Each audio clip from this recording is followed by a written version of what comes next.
There are places on Earth where speed simply stops being useful, not because movement becomes impossible, but because moving quickly no longer solves anything. The deep sea is one of those places. Down there, far beneath the shifting surface and the restless pull of sunlight, life unfolds at a pace that would feel unfamiliar to most of us. Not slower in a dramatic way, just quieter, less urgent, as if the world itself has decided there is no reason to hurry. The creatures that live in this part of the ocean do not wake up to chase the day. There is no morning light to respond to, no sudden warmth, no rush to take advantage of fleeting hours.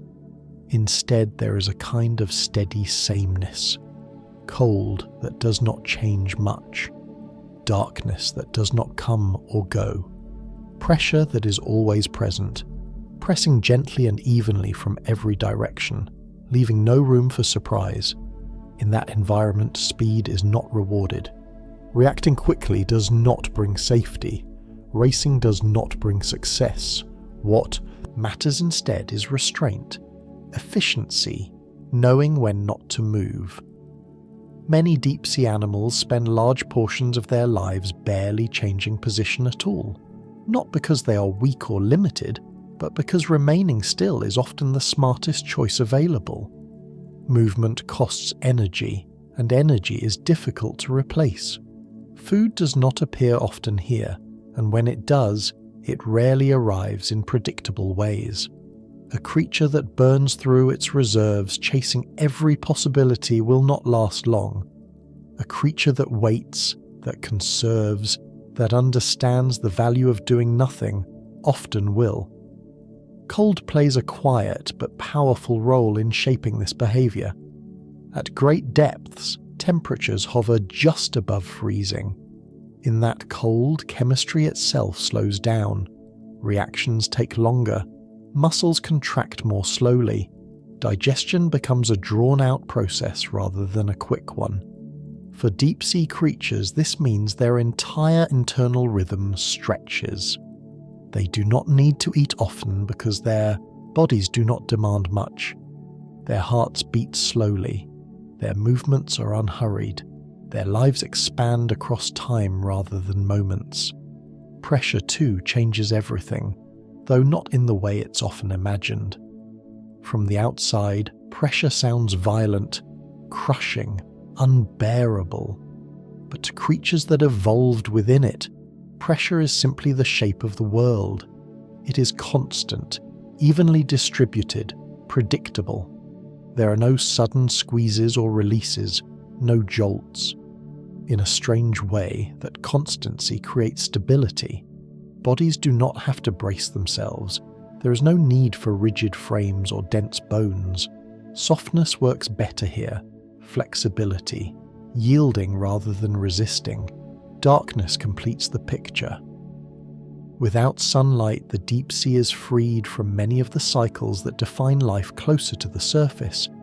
There are no shadows moving across the seafloor, no seasons of abundance followed by scarcity driven by light, no visual signals to trigger frantic activity.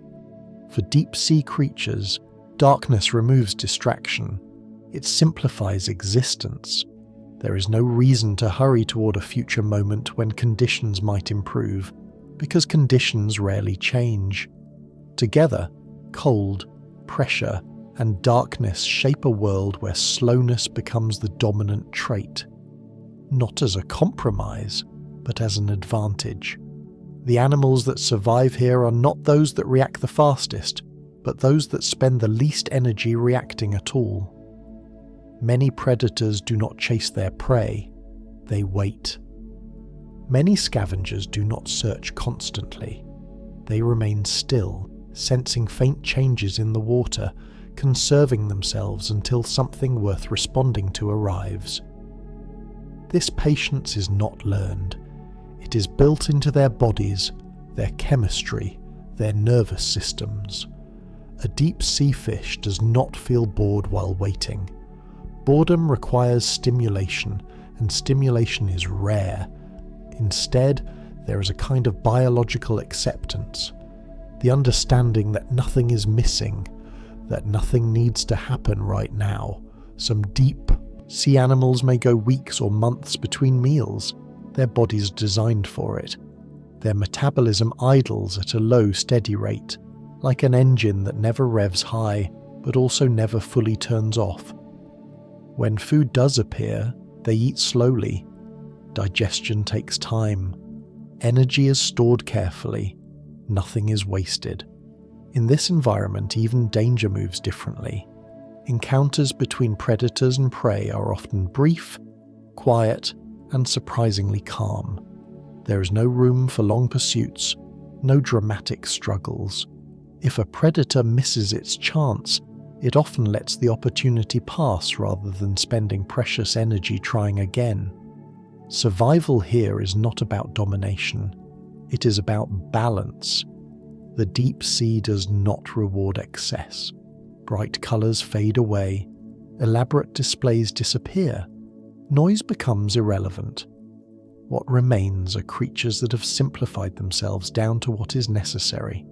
Not minimal in a harsh way, but efficient, thoughtful. As if life here has had time to edit itself.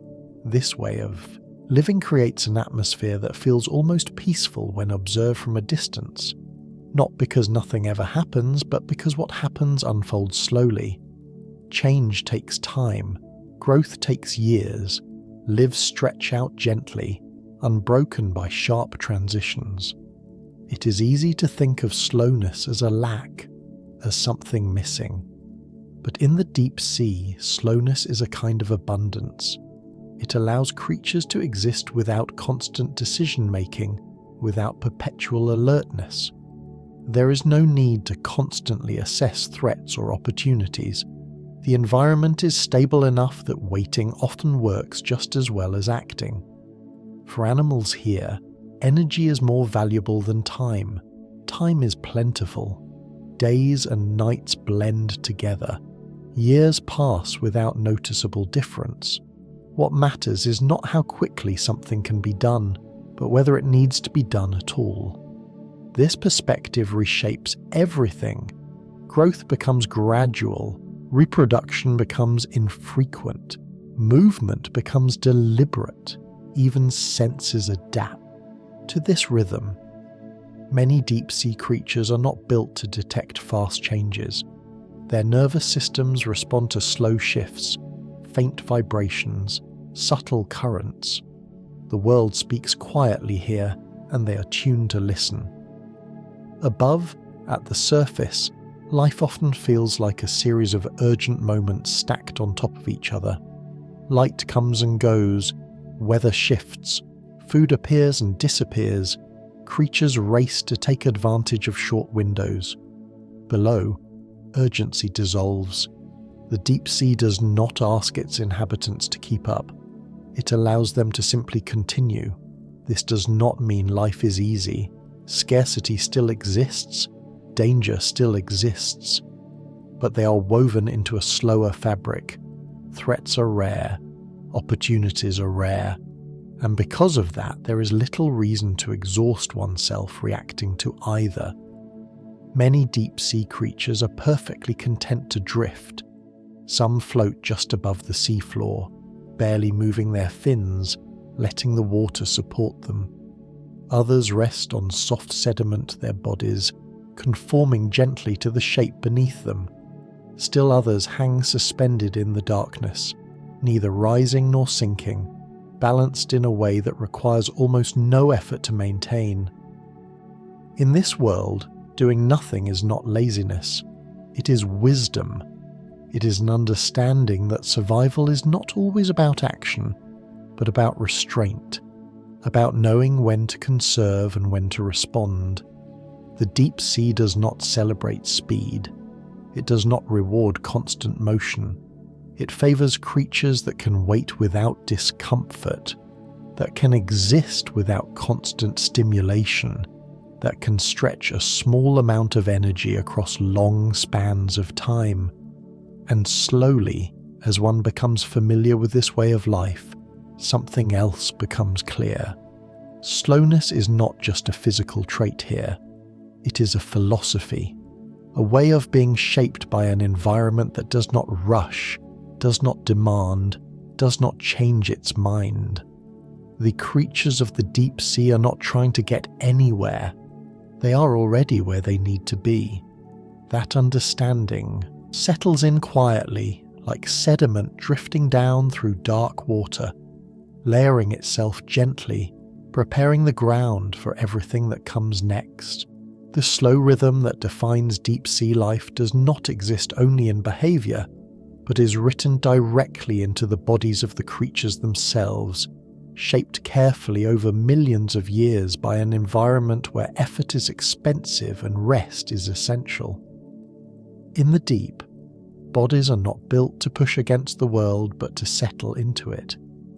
Many animals here look unfinished by surface standards, their forms soft, pale and yielding, as if structure itself has been gently loosened. This softness is not weakness. It is an answer. In a place where pressure is constant and unrelenting, rigidity becomes a problem. Hard skeletons resist compression unevenly, creating points of stress that can fracture or fail. Soft tissues, by contrast, compress smoothly, sharing the load evenly, allowing the body to exist without strain. Gelatinous creatures drift through the water like living thoughts, barely distinguishable from the fluid around them. Their tissues are made mostly of water, their density nearly matching that of the surrounding sea. Because of this, gravity loses its urgency. There is no need to fight to stay afloat, no need to constantly move to avoid sinking. The water itself becomes a kind of support, holding them in place without effort. In these bodies, rest is built in. Pressure, which sounds threatening from the surface, becomes a stabilizing presence. It presses gently from all sides, removing the sharp boundaries between inside and outside, creating an environment where the body does not have to hold itself up. For creatures adapted to it, pressure replaces structure. It allows softness to function where stiffness would fail. Many deep-sea animals have reduced or absent bones. Others have skeletons made of cartilage or lightly mineralized tissue rather than dense calcium structures. Even their muscles are arranged differently, optimized for slow, deliberate movements rather than sudden bursts. Swimming here is not about speed, it is about control, small adjustments, tiny corrections. A slight tilt of a fin or a subtle shift in body angle can move an animal through the water without burning energy. Neutral buoyancy is one of the most important physical traits in the deep sea, though it often goes unnoticed. To be neutrally buoyant is to neither sink nor float. It is to exist in balance with the water, suspended without effort. Many deep-sea creatures achieve this through body composition rather than constant motion. Some store oils in their tissues, substances lighter than water that counteract the pull of gravity. Others reduce dense materials like bone or muscle mass, replacing them with gel-like substances that match the density of seawater. The result is a body that can remain in place indefinitely. A fish that does not need to swim constantly can rest even while awake. It can hover, it can drift, it can remain still and alert without exhaustion. This changes the nature of life entirely. Above, movement is often necessary just to stay alive. Fins beat continuously, muscles work without pause. Below, stillness becomes possible. A creature can exist without motion for long periods, conserving energy, waiting for information to arrive rather than seeking it out. Many deep-sea fish are shaped like commas or teardrops, their bodies tapering gently, reducing drag, allowing them to move slowly without resistance. Their fins are often large relative to their bodies, designed not for propulsion but for stability, like the wide wings of a glider. These fins catch faint currents and use them rather than fighting them. Some animals extend delicate filaments or trailing appendages, not to move faster, but to sense the slightest changes in the water.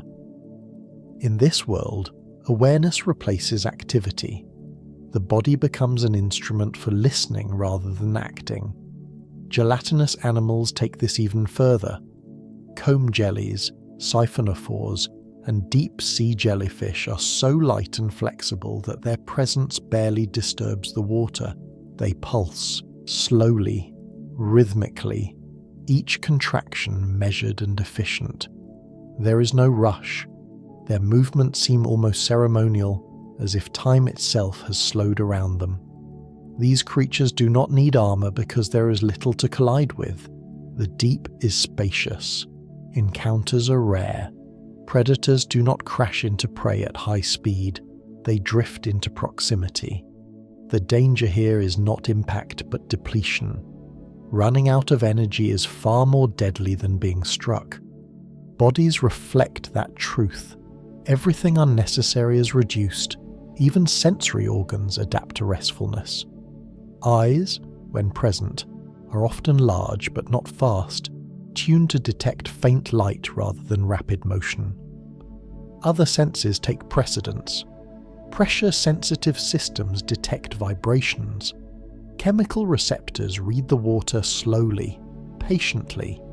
Information arrives gently. Responses unfold just as gently. Many deep-sea creatures can remain motionless while still fully aware of their surroundings. Their nervous systems do not demand constant stimulation. They are built to idle, even respiration changes.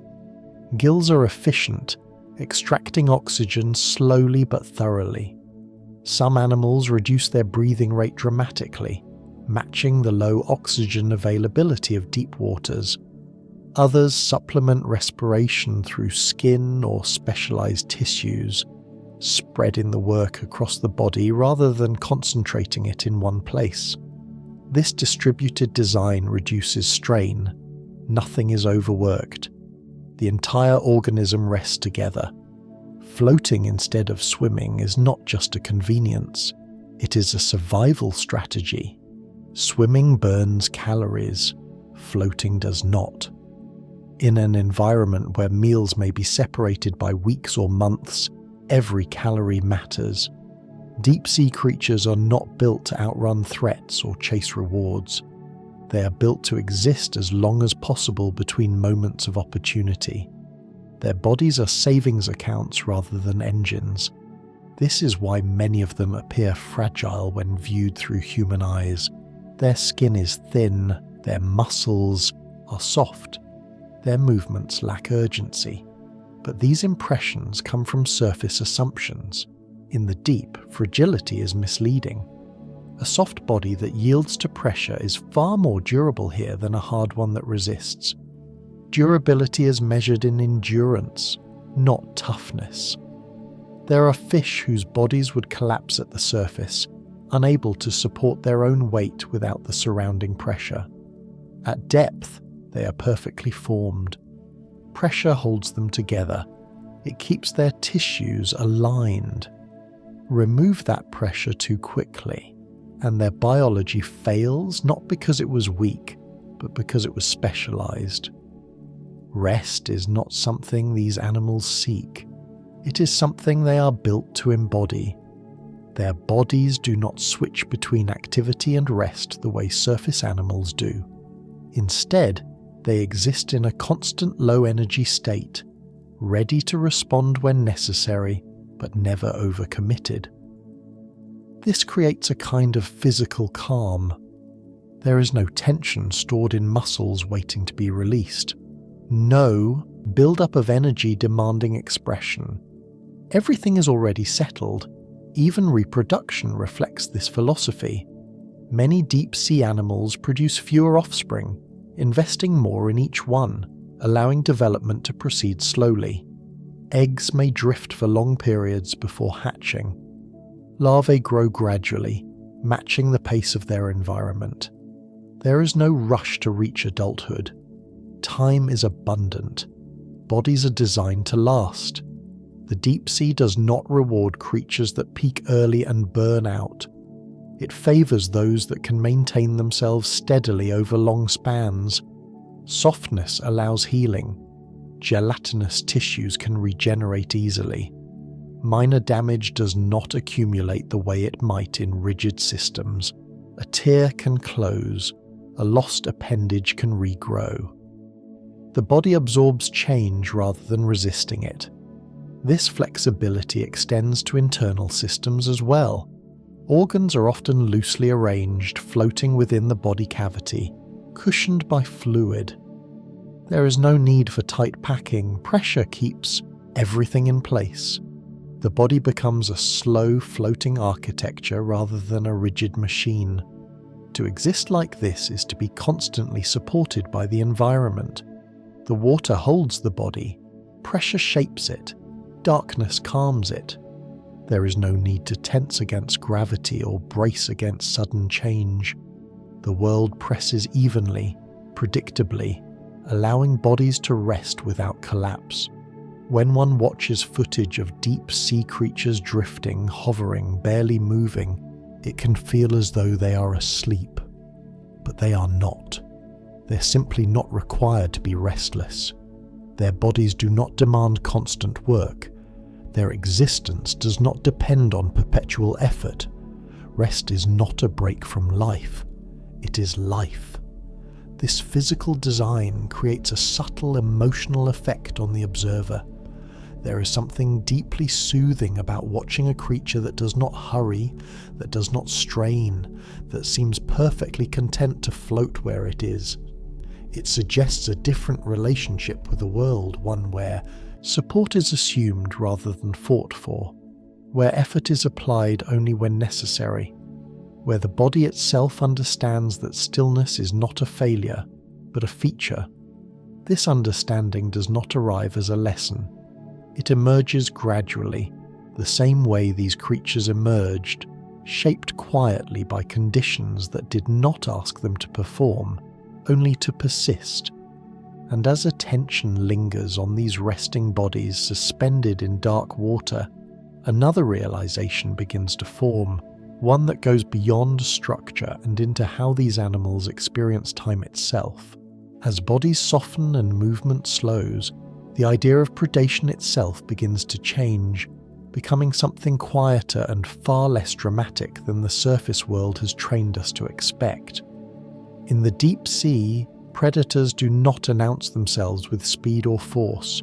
They do not tear through the water in pursuit. Instead, they blend into it, becoming almost indistinguishable from the environment that supports them. The snailfish is perhaps the clearest expression of this philosophy. At first glance, it hardly looks like a predator at all. Its body is soft, translucent as pale, lacking the sharp angles, heavy musculature, or rigid armour we tend to associate with animals that hunt. Its head appears oversized, its skin gelatinous, its bones reduced to the bare minimum needed to hold shape under pressure. And yet this unassuming creature occupies the role of a top predator in some of the deepest parts of the ocean ever explored. Its success does not come from aggression, it comes from compatibility. The snailfish does not conquer its environment.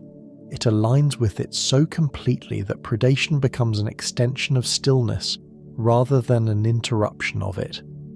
In the deep, hunting is not a chase, it is an encounter. The snailfish spends much of its time hovering just above the seafloor, its body neutrally buoyant, supported by the water itself. It does not patrol large territories. It does not search actively.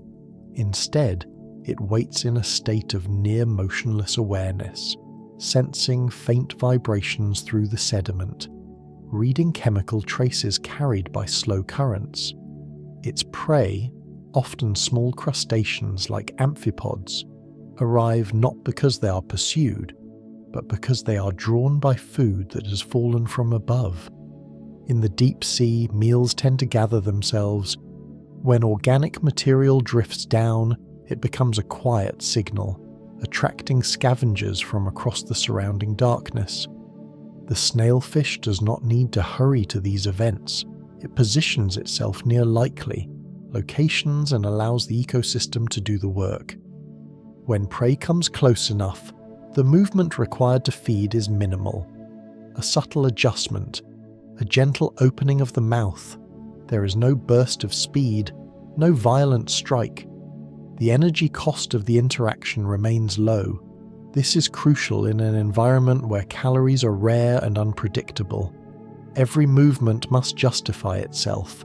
Chasing prey that may escape is a risk the deep sea does not reward. The snailfish avoids that risk entirely by refusing to play that game. Its body supports this strategy at every level. Its muscles are built for endurance rather than power. Its fins are wide and flexible, allowing precise positioning without rapid movement. Its skin and tissues are rich in compounds like trimethylamine N oxide, molecules that stabilize proteins under immense pressure, ensuring that its nervous system functions reliably even at depths where most vertebrates cannot survive.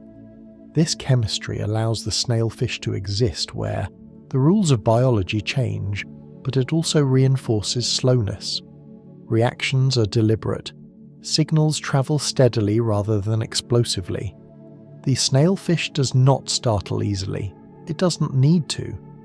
The deep sea does not present sudden surprises often enough to justify constant readiness.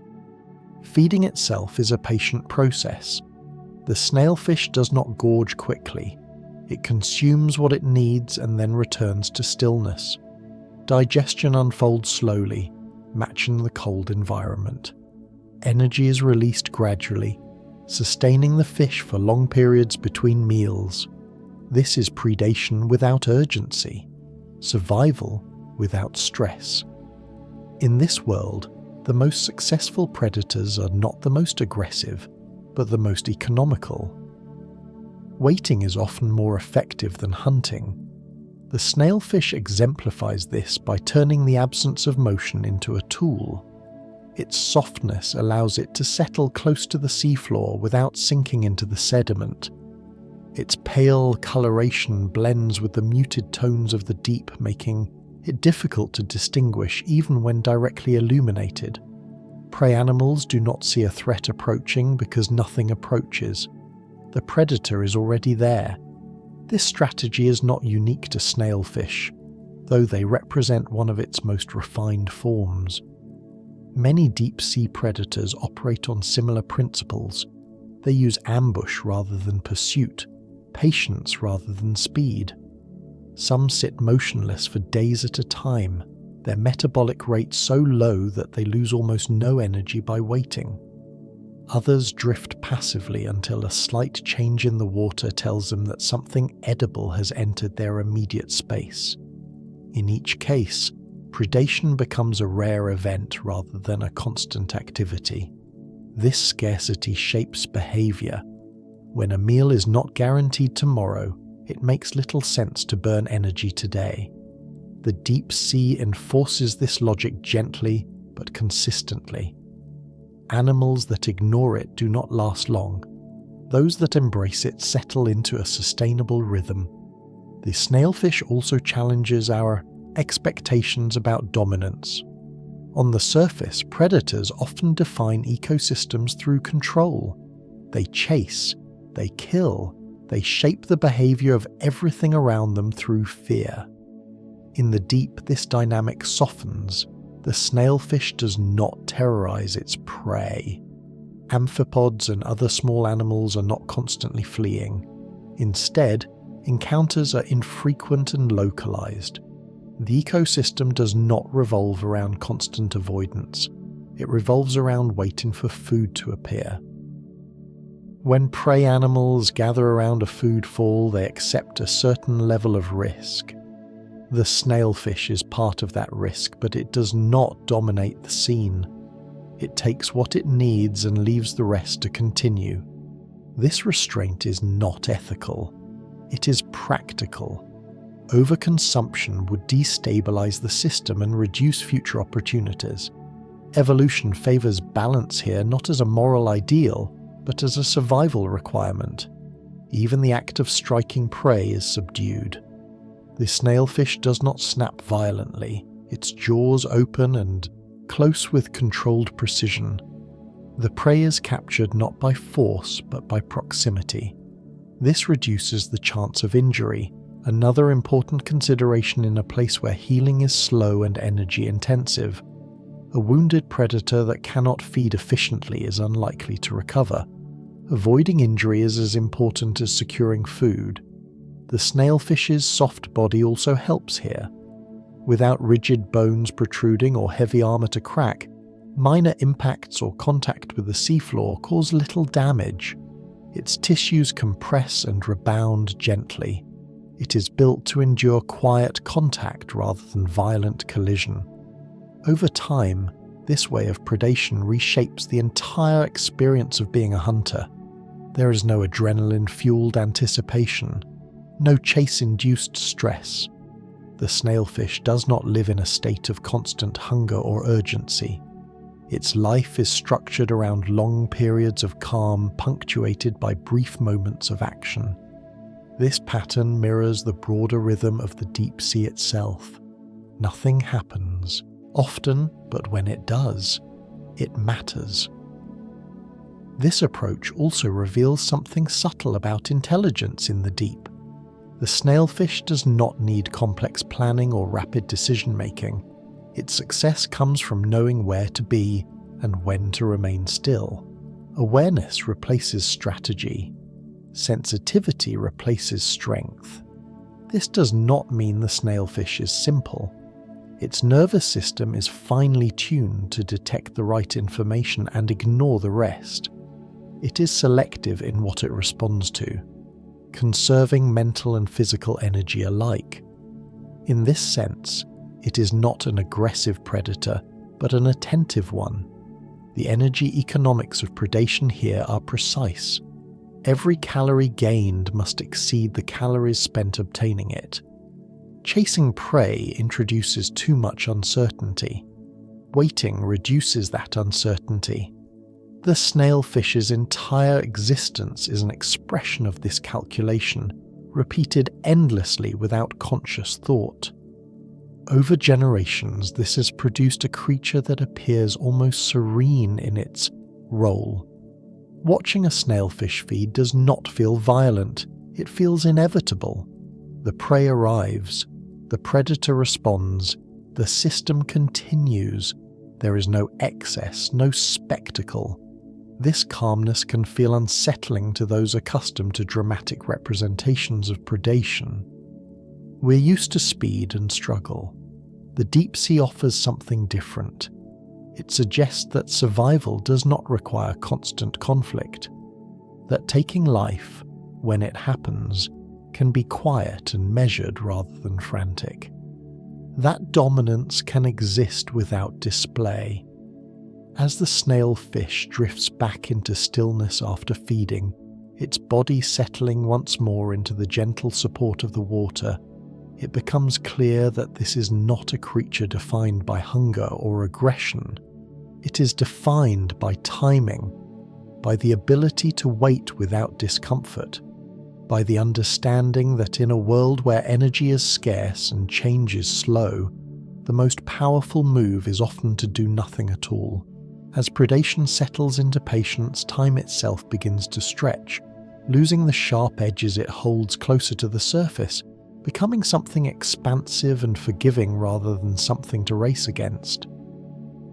In the deep sea, meals are not expected to arrive on schedule. There is no daily rhythm of feeding, no predictable cycle of abundance and scarcity tied to sunrise or season. Food appears when it appears, often drifting down slowly from far above, sometimes as a fine dusting of organic particles, sometimes as a rare and transformative event like the fall of a dead animal. Between these moments, life continues without urgency. Deep-sea creatures are not counting the hours since their last meal. Their bodies are designed to wait without discomfort, to exist in a state where hunger does not sharpen into panic. Rare meals are not a crisis here. They are the norm. Many deep-sea animals can survive weeks, months, or even longer without eating, not because they are constantly starving, but because their energy demands are extraordinarily low. Cold temperatures slow metabolism to a gentle crawl. Chemical reactions proceed gradually. Muscles do not burn fuel rapidly. Even the brain, when present, consumes less energy, processing information at a measured pace. Hunger, as we experience it, is a signal tied to rapid energy use. In the deep, that signal is muted. Bodies simply do not require frequent replenishment. This changes the emotional texture of life. There is no rush to find food before it disappears. When nourishment arrives, it is used carefully, absorbed slowly, stored thoughtfully.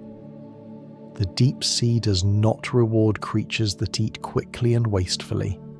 It favors those that can stretch a single opportunity across long spans of time. Waiting becomes not an act of endurance, but a natural state of being.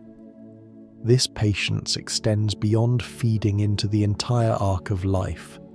Deep-sea creatures often live far longer than their surface relatives. Some fish species are estimated to live for decades. Certain invertebrates may persist for a century or more. Cold water preserves tissues, slowing cellular damage. Low metabolic rates reduce wear on organs. Without the constant stress of predators, storms, and environmental fluctuations, bodies age gently. Growth unfolds without deadlines. There is no pressure to reach maturity quickly in order to reproduce before conditions change. Instead, development takes its time.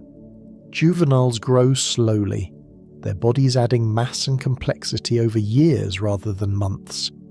Reproduction itself is often infrequent, timed not to seasons but to opportunity. When conditions are right, when enough energy had been stored, life continues. When they are not, waiting resumes. This absence of deadlines reshapes evolution.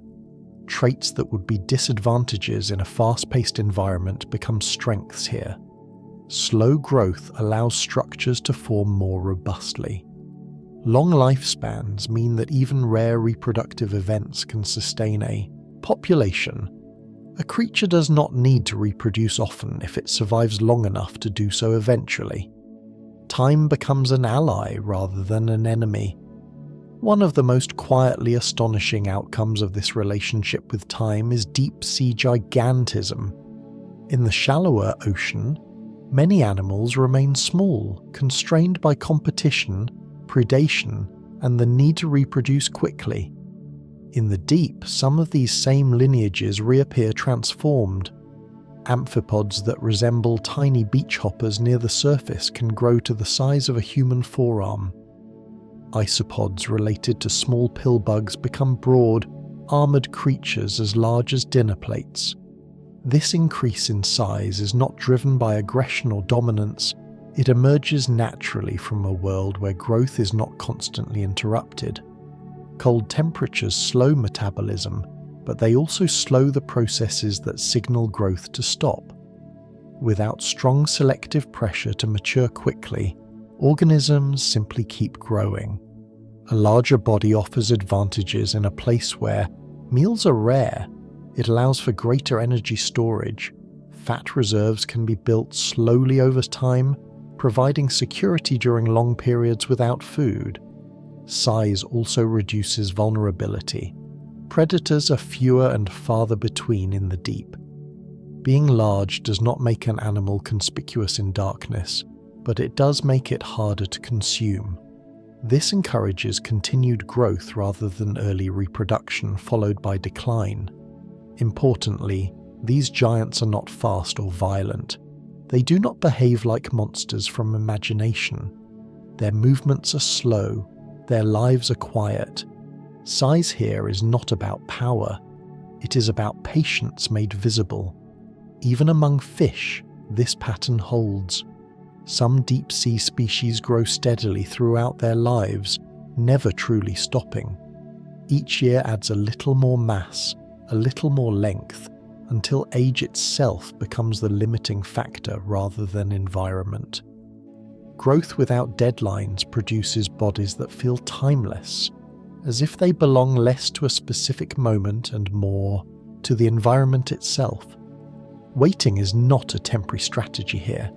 It is the foundation of survival. When food falls from above, it does not vanish quickly.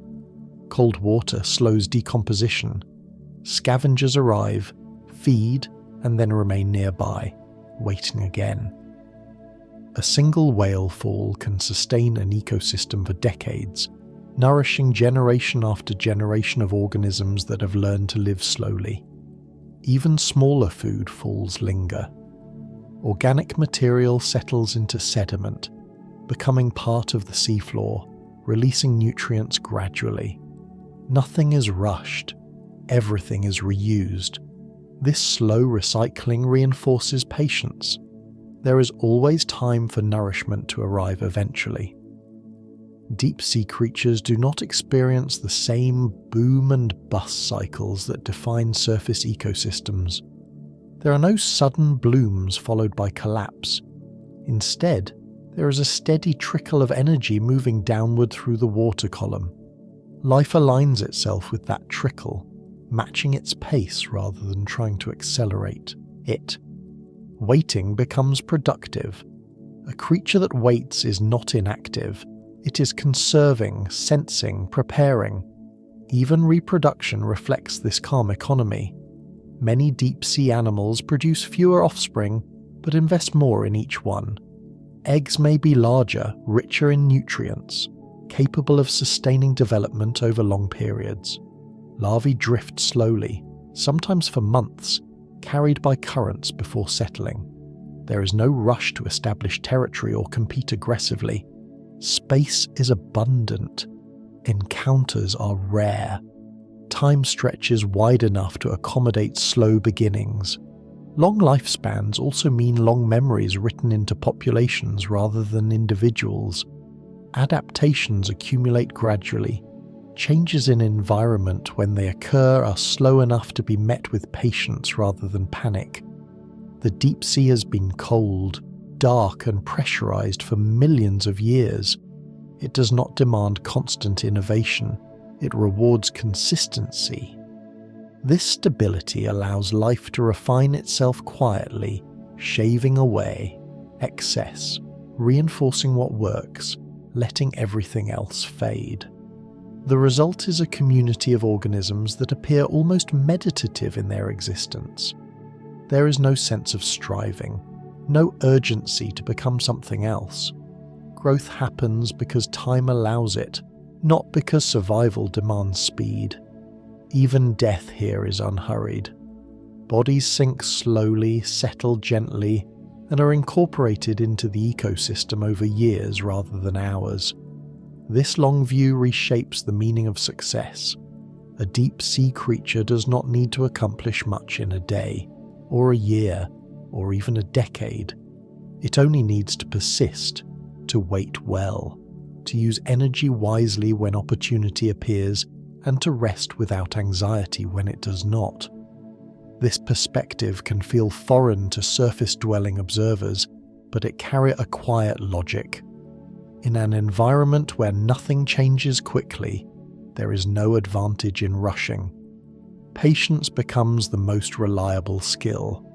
Over time, this patience becomes embodied. It shapes bodies, behaviors, and lifespans. It allows creatures to grow large without aggression, to live long without stress, to wait without discomfort. And as this understanding settles, it becomes clear that the deep sea is not defined by deprivation, but by an abundance of time, offered freely to those capable of accepting it. In a place where time stretches and patience becomes a way of life, survival does not always come from growing larger or living longer. but from quietly reducing one's presence until the surrounding world barely registers it at all. In the deep sea, invisibility is not an absence but a strategy, refined over countless generations into something precise and almost elegant. Light behaves differently here, scattering weakly, fading quickly, losing its ability to define edges. Shapes blur, distance dissolves. For creatures living in this environment, the most reliable way to remain safe is not to hide behind something, but to remove the very idea of being seen. This is why so many deep-sea animals appear transparent, their bodies allowing light to pass through them rather than reflect back. The glass squid drifts through the water like a thought half-formed, its organs suspended within a nearly invisible frame. When illuminated briefly, it does not glow or flash. It simply reveals what was already there, delicate and unguarded before dissolving back into darkness once the light fades. Transparency removes the outline that predators depend on. Without contrast, there is nothing to lock onto, nothing to pursue. In a world where eyes are tuned to detect the faintest differences in brightness, eliminating those differences is safer than camouflage. Camouflage relies on matching a background, but transparency erases the background entirely. A predator scanning the water column does not see a squid-shaped object. It sees water. This strategy extends beyond squid. Many deep-sea shrimp, larval fish, jelly-like organisms, and even some adult fish adopt partial or near-total transparency. Their muscles, skin, and connective tissues are arranged to minimize light reflection. Pigments are reduced or eliminated. Even blood vessels may be routed carefully to avoid creating visible lines. Organs cluster tightly or become flattened to reduce shadow. Eyes, which cannot be transparent, are often minimized, shielded, or positioned to reduce their visual footprint. Some animals angle their eyes upward, matching the faint glow from above, further blending into the limited light that exists. Darkness in the deep sea is not absolute. There is almost always a dim bluish glow filtering down from the surface, too weak to illuminate details but strong enough to create silhouettes. Predators exploit this by looking upward, searching for the shadows of prey outlined against that faint light. Transparency disrupts this method completely. A transparent body does not cast a recognizable shadow. It breaks the visual logic of the environment. In effect, these animals are not hiding in darkness. They are dissolving into it. This is especially important for creatures that spend much of their time suspended in open water, far from the seafloor where rocks or sediment might provide cover. In the vast, empty mid-water zone, there is nowhere to hide behind. The only protection is to become visually insignificant. Transparency allows this without requiring constant effort. Once built into the body, it costs nothing to maintain. There is no need to change colour, adjust pattern, or actively camouflage. The body simply exists in a way that does not interrupt the surrounding light. This passive protection fits perfectly with the deep sea's energy economy. Every unnecessary action is eliminated. Even the idea of defense is simplified. The glass squid illustrates this beautifully. Its internal organs are visible only if one knows exactly where to look. Its digestive system, reproductive organs, and even its brain float gently within a clear mantle. When it moves, the motion is slow and fluid, further reducing disturbance. There is no sharp fin movement, no sudden acceleration. Motion itself can attract attention, so movement is measured and minimal. Other transparent creatures adopt similar behaviors. Some remain almost perfectly still, relying on the water's natural movement to reposition them slowly. Others pulse gently, their contractions so gradual that they create no sudden shifts in brightness. Transparency also works in reverse. When these animals emit light, either through bioluminescence or reflection, it is controlled and localized. Many species can limit light production to specific areas, avoiding illumination of their entire body. This prevents them from becoming glowing targets. Darkness acts as a blanket rather than a void. It absorbs mistakes, it softens contrasts. In the deep sea, darkness is not something to fear, but something to work with. Transparent bodies cooperate with darkness, allowing it to flow through them rather than pushing against it. This cooperation reduces stress on the organism. There is no need for constant vigilance or rapid response. When danger is difficult to detect visually, predators rely more on chance encounters. This lowers the overall level of tension in the ecosystem. Animals do not live in a state of perpetual flight. Instead, they exist in a kind of visual neutrality, neither advertising their presence nor actively hiding it. Over time, this shapes behavior in subtle ways.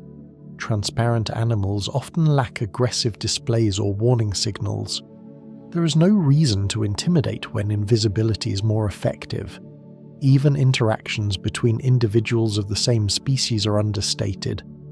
Mating displays, when they occur, are often chemical or tactile rather than visual. Communication adapts to a world where being seen is optional rather than expected. This visual quietness complements the slow pace of life established earlier. When growth takes years and meals are rare, there is no benefit to drawing attention. Safety comes from blending into the background of existence itself. Transparency allows creatures to participate in the ecosystem without standing out within it. It is a form of humility written into anatomy. Not all deep-sea animals are fully transparent, but many incorporate elements of invisibility. Some have reflective surfaces that mirror the surrounding light, erasing their outline. Others have irregular textures that scatter light unpredictably, preventing a clean silhouette. Some species change their orientation in the water, tilting their bodies to minimize the area visible from below. These adaptations all serve the same goal: reducing noticeability. Even pigmentation, when present, is often muted. Reds and blacks dominate because red light does not penetrate deep water. To human eyes under artificial light, these colors may appear vivid, but in natural conditions they render the animal nearly invisible. A bright red fish in the deep sea is effectively black, absorbing what little light exists and vanishing into it. This is invisibility through subtraction rather than transparency. Darkness itself becomes a tool. Rather than pushing against it, deep sea creatures lean into it, shaping their bodies to match its properties. The result is an ecosystem that feels strangely calm. There is less visual conflict, fewer dramatic chases, less constant movement. Predation still occurs, but it happens quietly, often without either participant ever fully seeing the other until the moment of contact. This reduces the psychological strain of living under threat. Animals are not constantly reacting to visible danger. They simply exist, trusting that invisibility and patience will carry them through. For an observer, watching transparent animals drift through the deep can feel almost unreal. They appear ghost-like, present and absent at the same time. But for the creatures themselves, this state is entirely practical. It allows them to occupy space without claiming it, to move without announcing it, to survive without confrontation. In a world defined by scarcity and slowness, becoming hard to notice is not about hiding. It is about harmony. It is about aligning one's body so closely with the environment that the boundary between organism and ocean begins to blur. and once that boundary softens, movement becomes quieter, time stretches further, and existence itself feels less like a struggle and more like a continuation of the water around it. Light exists here as a careful decision rather than a constant condition, and once bodies have learned how to rest, wait, soften, and disappear, illumination becomes something that enters the story only when it has to. In the deep ocean, there is no assumption that light belongs everywhere, and no instinct to fill darkness just because it is there. Darkness is not absence here, it is stability, and anything that interrupts it must justify itself. This is why bioluminescence feels restrained and thoughtful, less like glowing and more like whispering. The creatures that produce light do not do so to decorate the water or announce themselves, but to solve very specific problems that cannot be solved any other way. Lanternfish move through this system quietly and constantly, small enough to seem insignificant, yet numerous enough to shape entire layers of the ocean. They rise and fall each day in slow vertical migrations, drifting upward at night and sinking back down before morning, carrying their light with them not as a beacon but as a balancing tool. Their bodies are lined with tiny organs that emit a soft, measured glow, a colour tuned precisely to match the faint residual light filtering from above. This glow does not brighten the water around them. It does not travel far. Instead, it fills in the shadow that their bodies would otherwise cast, erasing the outline that predators below are trained to recognize. From underneath, a lanternfish becomes difficult to separate from the background, not because it is invisible, but because it blends so completely into the dimness that nothing stands out. Counter-illumination works because the deep ocean is not truly dark in every direction at once. Even far below the surface, there is a gradient, a subtle directionality to the remaining light, and animals have learned to read it. Lanternfish adjust their glow constantly, responding to changes in depth, cloud cover, and time of day. This adjustment is automatic, embedded in their nervous systems, requiring no thought or urgency. The light rises and falls with them, always matching the conditions rather than overpowering them. It is a form of cooperation with the environment rather than resistance to it, and that cooperation saves energy, which is the most valuable currency of all. Producing light costs energy at a chemical level. It requires molecules to be synthesized, enzymes to be maintained, reactions to be triggered and controlled. Nothing about it is free. This cost is why light is used only when it solves a problem that movement, speed, or strength cannot. Many deep-sea animals glow only briefly, a pulse rather than a presence, creating just enough disruption to confuse a predator or signal a partner before returning to darkness. Others outsource the work entirely, hosting colonies of bioluminescent bacteria inside specialized organs. These bacteria glow continuously, but only because they are fed and sheltered, turning light into a shared responsibility rather than a solo effort. The host controls shutters and filters, revealing or concealing the glow as needed, treating light like a resource that must be managed carefully. Communication in the deep sea follows the same philosophy. Light is not broadcast widely or flamboyantly. Patterns are subtle, often species-specific, visible only to those who know how to look for them. A sequence of brief flashes can signal readiness to mate, establish identity, or maintain spacing between individuals moving through the same water. These signals are short and precise, minimizing the risk of attracting unintended attention. In a place where eyes are adapted to detect even the smallest contrast, restraint becomes protection. There is no benefit in being brighter than necessary.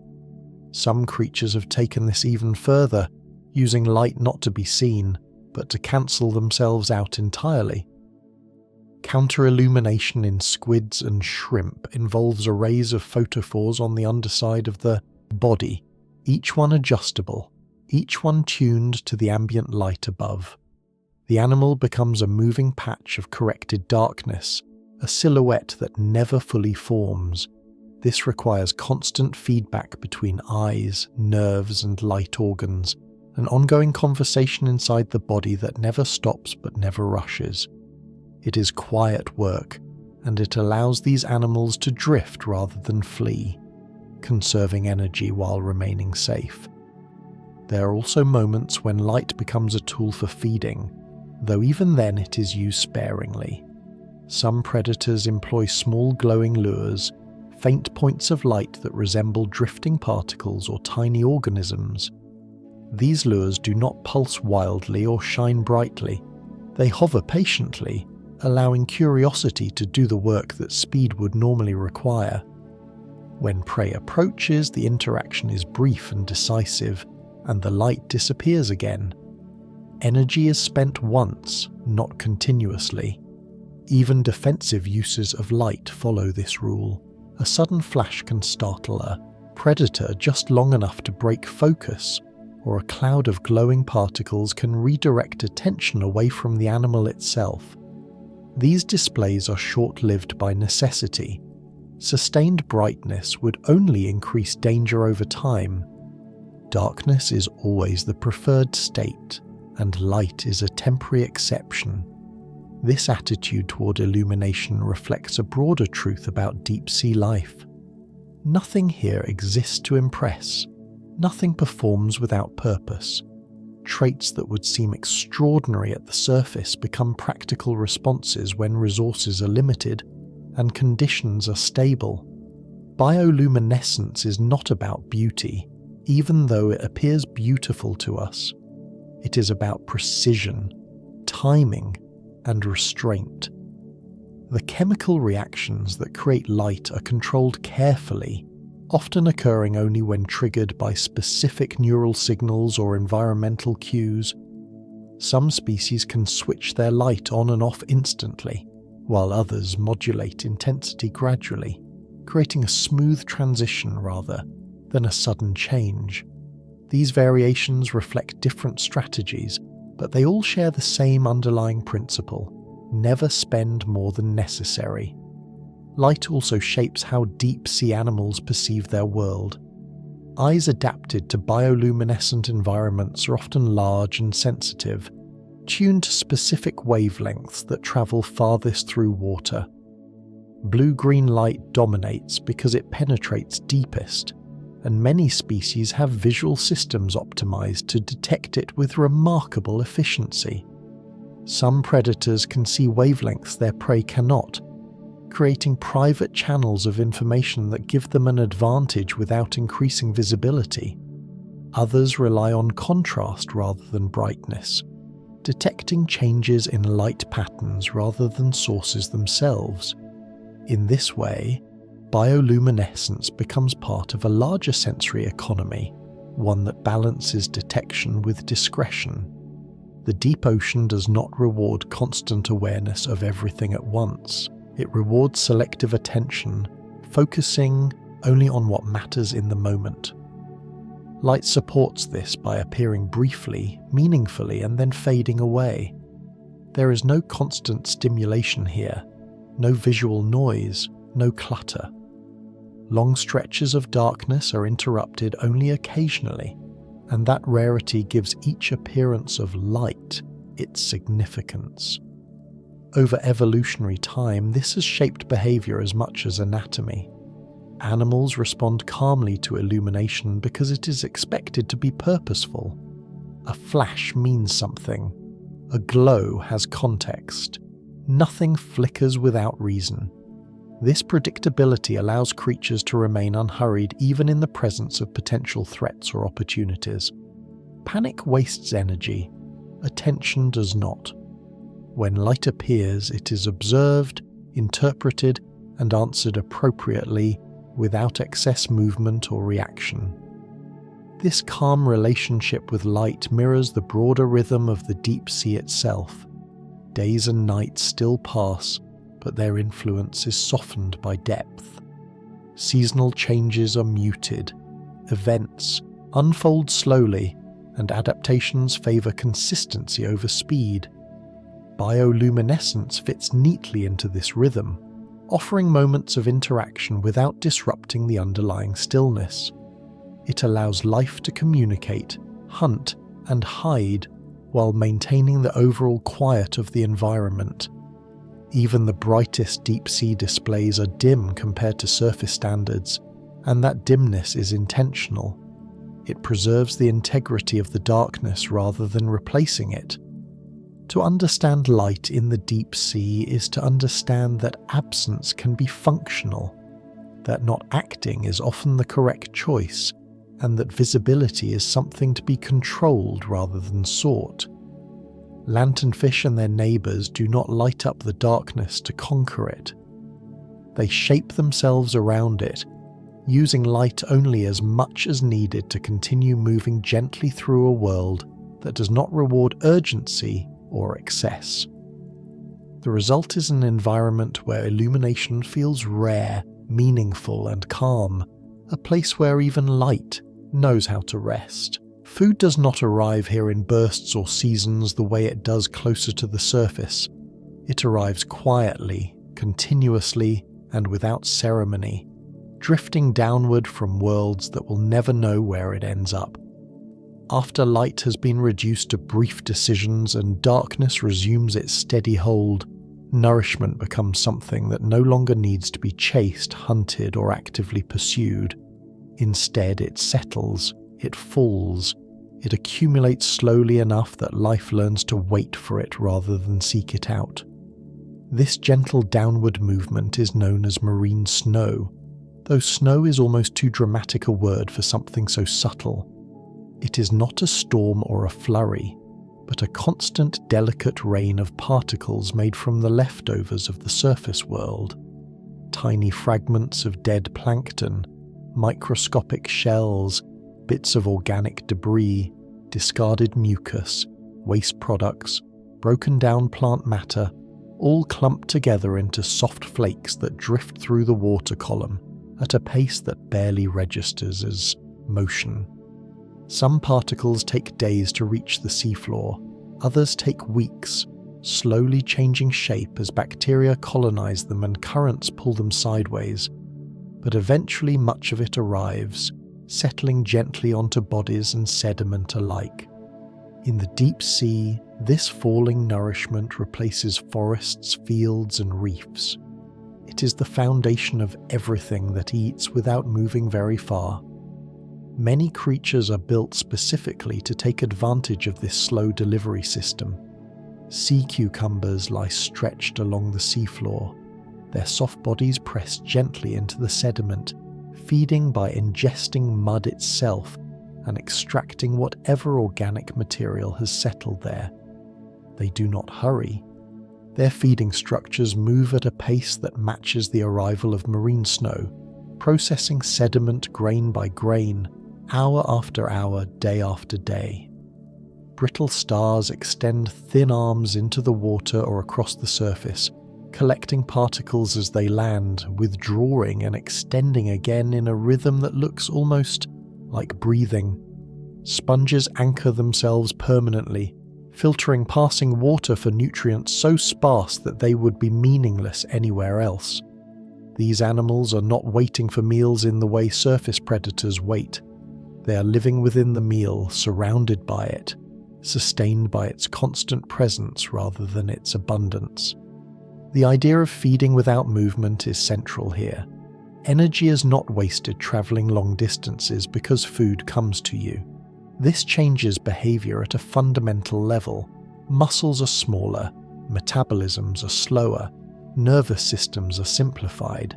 There is no advantage in reacting quickly when the environment itself changes slowly.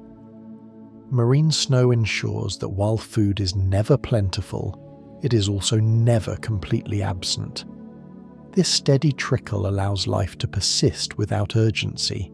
replacing feast and famine cycles with something closer to equilibrium. Even animals that do move, such as amphipods and small crustaceans, tend to conserve energy by remaining still for long periods, becoming active only when a slightly larger piece of organic matter arrives, such as a dead jellyfish or a clump of algae large enough to justify effort. These moments are opportunities, not necessities. The baseline state is patience. Over time, marine snow becomes more than just food. It becomes structure. As particles settle, they create layers of soft sediment that blanket the seafloor, shaping habitats and microenvironments. Bacteria thrive within these layers, breaking down complex organic compounds into simpler forms that other organisms can use. Worms burrow slowly, aerating the sediment and redistributing nutrients. Single-celled organisms spread across surfaces, forming thin living films that process chemical energy with quiet efficiency. In this way, the deep sea floor functions like a rainforest turned inside out, not dense with towering plants, but rich with microscopic activity spread thinly over vast areas. Productivity is low per square meter, but the scale is enormous and time compensates for what intensity lacks. One of the most remarkable aspects of marine snow is that it never stops. Even when storms rage at the surface or ice covers the poles, particles continue to fall. The deep sea experiences no true night of hunger. This constancy allows for lifespans that stretch far beyond surface expectations. Some deep-sea corals grow for thousands of years, feeding exclusively on passing particles. Certain clams and fish live for centuries, their slow metabolism supported by a steady, minimal intake. Growth happens without deadlines. Reproduction occurs infrequently, timed not to seasons but to internal rhythms and long-term stability. Nothing rushes because nothing needs to. The energy economics here favour endurance over expansion. Marine snow also links distant ecosystems in quiet ways. A plankton bloom near the surface may eventually nourish organisms thousands of meters below, long after the bloom itself has vanished. The deep sea remembers surface events through delayed arrival rather than immediate impact. This temporal separation softens extremes. Even large inputs of food, such as whale falls, are rare interruptions in an otherwise gentle pattern. When they occur, they are absorbed slowly, supporting communities for decades rather than triggering sudden change. Compared to these events, marine snow is the background hum of nourishment, always present, rarely noticed, yet essential. Many creatures have evolved feeding structures that seem almost passive, as if designed to work while the animal rests. Feather-like appendages increase surface area for collecting particles. Sticky mucus traps organic matter from passing water. Cilia beat in slow, coordinated waves, guiding food toward mouths without requiring large movements. These adaptations blur the line between feeding and simply existing. Eating becomes something that happens as part of being in the right place rather than doing the right action. This has a calming effect on behaviour. There's little competition because resources are spread thinly and evenly. Aggression wastes energy that cannot be easily replaced. Even scavengers that respond to larger food inputs do so methodically, arriving over days rather than minutes, feeding alongside one another with minimal conflict. The deep sea teaches cooperation not through social bonds, but through shared patience. Marine snow also influences how creatures sense their world. Chemical cues become more important than sight. Subtle changes in water composition signal the arrival of food long before it can be touched. Sensory organs are tuned to detect gradients rather than objects, guiding animals toward areas of slightly higher concentration rather than specific targets. This further reduces the need for rapid movement or precise tracking. Feeding becomes a matter of positioning rather than pursuit. Over geological time, this system has proven remarkably stable. The composition of marine snow changes with climate and surface productivity, but the process itself remains constant. As long as life exists above, remnants will drift downward.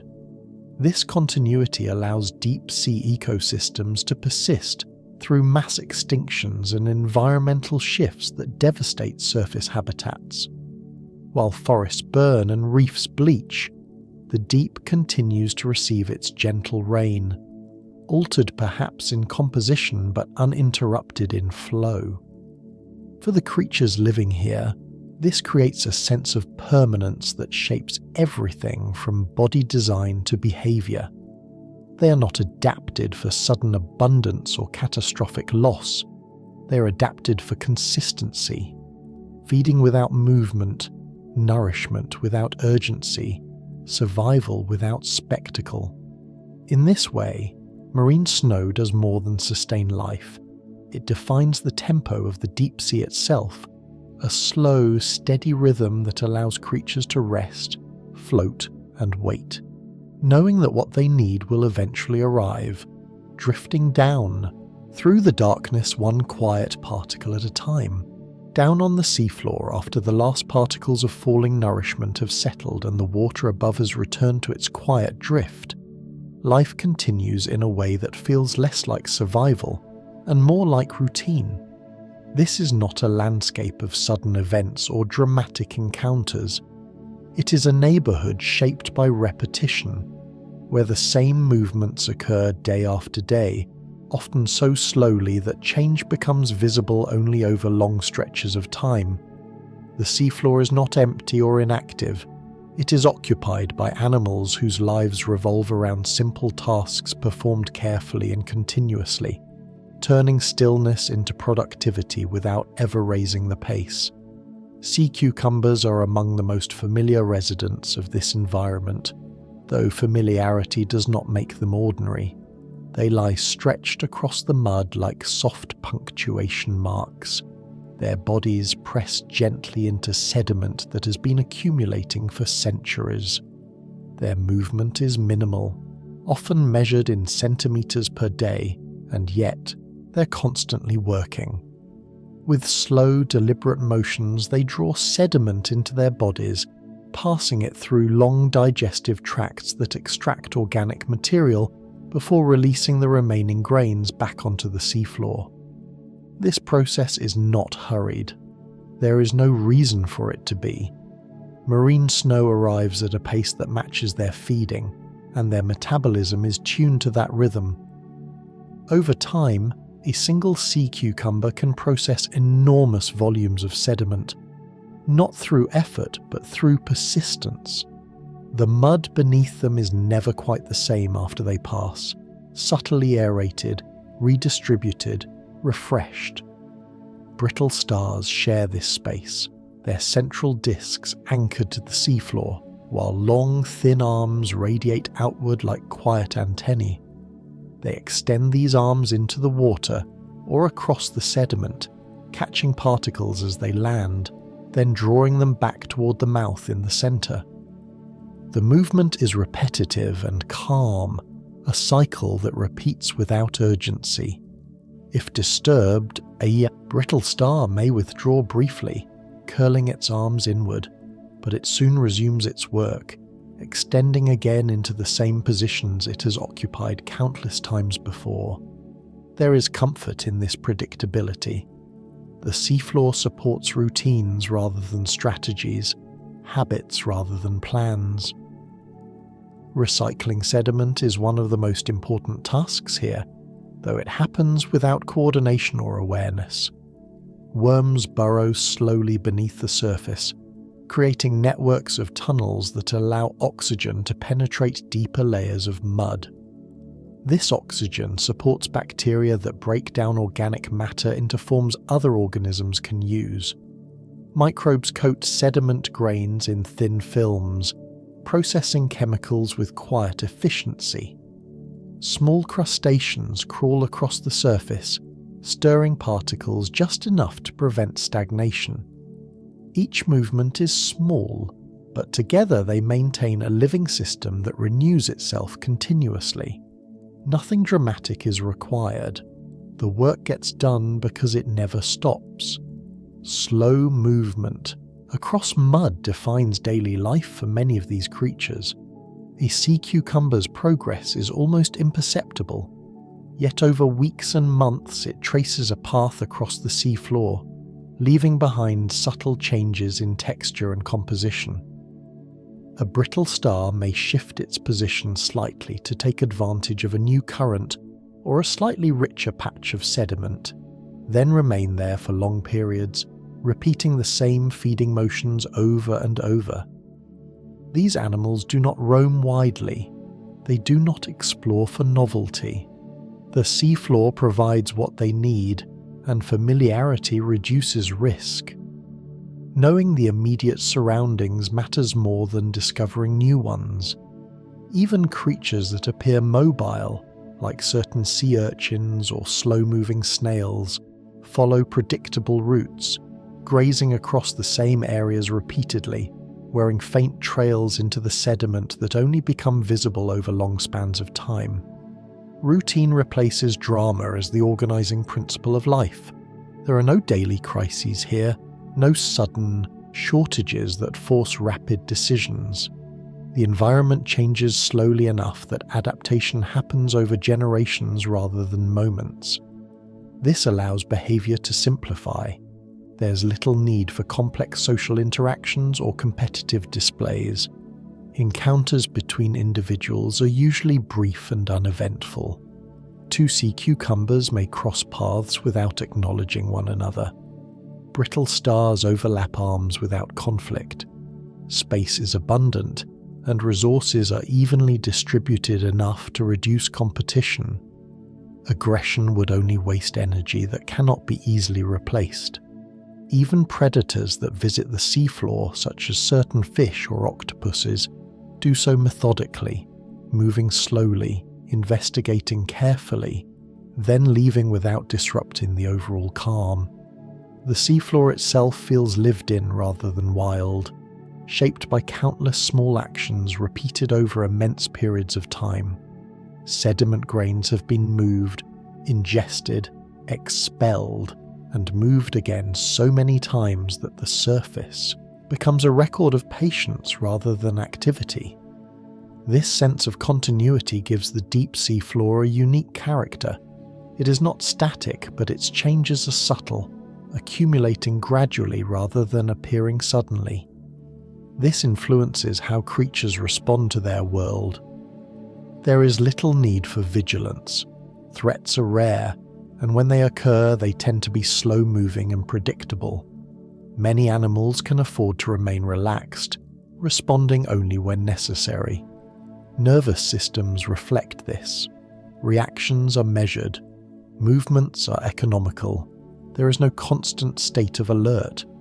Rest and activity blend together until they are almost indistinguishable. Feeding happens while resting. Moving happens while feeding. Time stretches until individual moments lose their importance. This is life organized around continuity rather than events. Even reproduction fits into this pattern. Many seafloor animals release eggs or sperm into the water at times that align with gentle currents, allowing offspring to disperse without effort. There is no elaborate courtship, no competition for mates in the way seen at the surface. Success depends on timing and persistence rather than dominance. Offspring that settle onto the seafloor grow slowly, joining the same routines as the adults around them. They learn the neighborhood not through exploration but through gradual familiarity. The same patch of mud becomes home for years, sometimes decades. This creates a sense of place that is rare in the ocean. The seafloor is not a corridor to pass through. It is a destination to remain within. Over long periods, this stability allows for specialization. Sea cucumbers develop feeding structures perfectly suited to processing sediment. Brittle stars refine arm movements that maximize particle capture with minimal effort.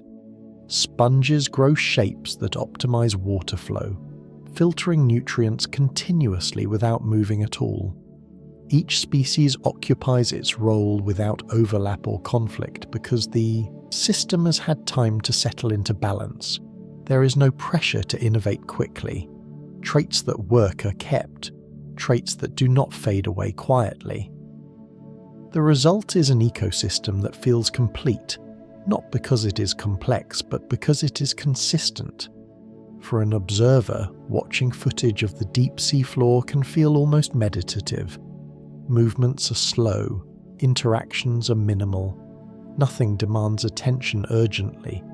This is not because life is lacking, but because it has learned how to proceed without haste. The animals here are not waiting for something better to happen. Their lives are already aligned with the conditions around them. Each day resembles the last not out of stagnation, but out of sufficiency. Routine is not boredom here, it is stability. It allows energy to be conserved, bodies to last, and systems to persist over spans of time that are difficult to imagine. In this quiet neighborhood at the bottom of the ocean, drama would be a disruption rather than a feature. What matters is that sediment continues to be recycled, particles continue to settle, and small movements continue to accumulate into meaningful change. The seafloor does not rush because it does not need to.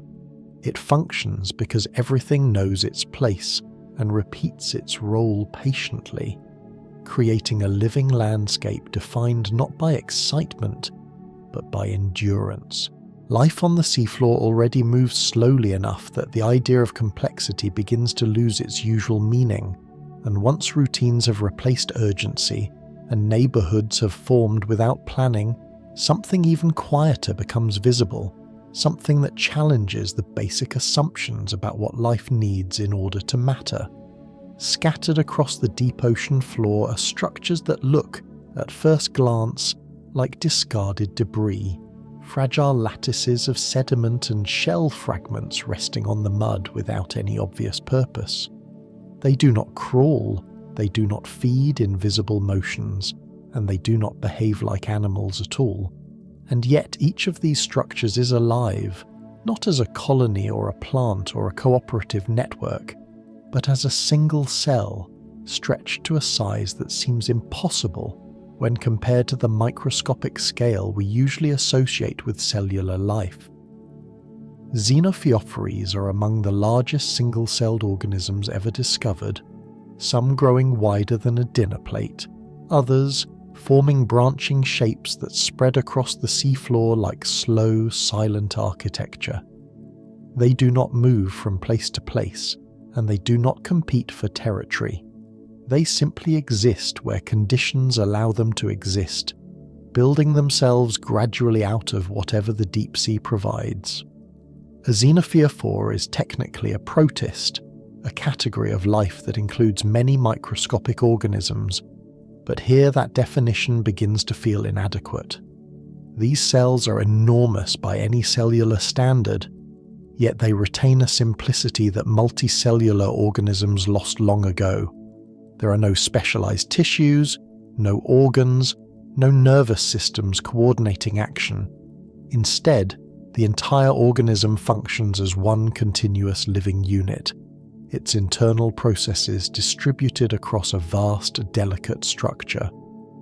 Xenophyophores build shells, called tests, not from secreted minerals like clams or corals, but from scavenged materials gathered from the surrounding sediment. Tiny grains of sand, broken shells, sponge, spicules, and other debris are collected and glued together with organic secretions, forming intricate frameworks that are as much environment as body. These structures grow slowly, expanding outward over years as new material becomes available. There is no blueprint, no urgency, only accumulation. Whatever arrives can be used. Whatever settles nearby becomes part of the structure. In this way, xenophyophores turn waste into form without intention, assembling homes that are not designed but discovered over time. Inside these shells, the living cell spreads thinly, threading itself through chambers and passages, maintaining contact with every part of its construction. The cell does not rush to fill space. It occupies what exists. Feeding happens through absorption rather than capture. Organic particles that settle onto the shell are processed by the cell, nutrients diffusing inward slowly. There is no need to chase food because marine snow arrives steadily, coating everything, eventually. The xenophyophores' size is not an advantage for dominance or defense. It is simply a byproduct of patience. Without a reason to stop growing, the cell continues to extend itself, limited only by the availability of materials and the constraints of chemistry.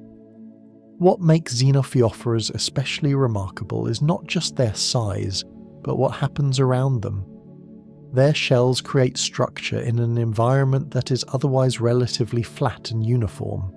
Small animals use the crevices and chambers as shelter.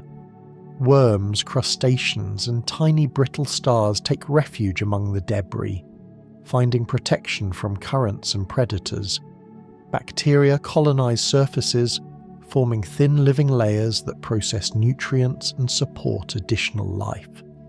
Without intending to, the xenophyophore becomes a habitat, a foundation upon which a small community can form. This accidental architecture adds complexity to the seafloor, without requiring complexity in the organism itself. A single cell creates space for many lives simply by persisting. The deep sea is full of examples where simplicity supports complexity rather than competing with it, and xenophyophores may be the clearest illustration of this principle. They do not coordinate the lives around them. They do not benefit directly from the organisms they shelter. They are not hosts in the traditional sense. Their presence alone is enough. By occupying space gently and consistently, they change the local environment, making it more hospitable for others.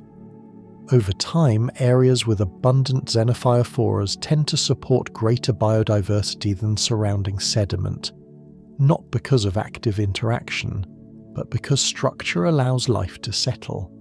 This process unfolds without drama.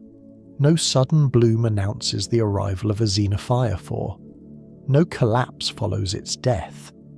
Growth and decay happen slowly, blending into the background rhythm of the seafloor. Even when a xenophyophore dies, its shell remains for a time, continuing to provide shelter until it is gradually broken down and redistributed by currents and scavengers. Nothing is wasted. Everything is repurposed.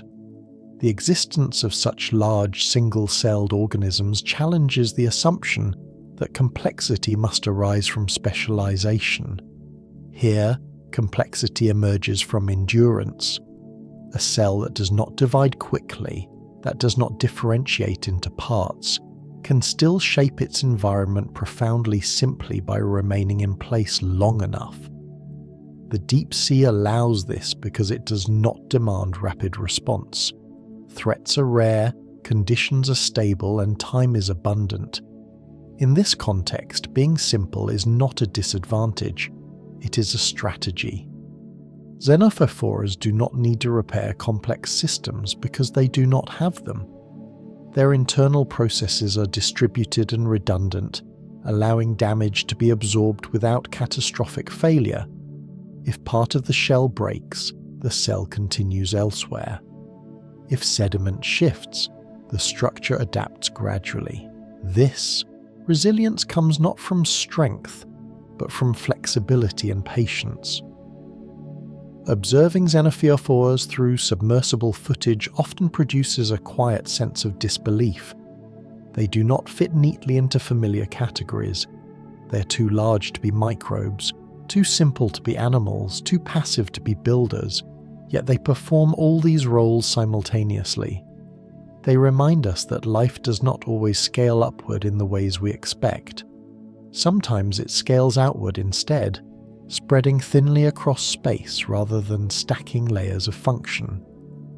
In the deep sea, this outward growth is supported by constant but gentle nourishment, by the slow rain of particles that feed both the cell and the community it shelters.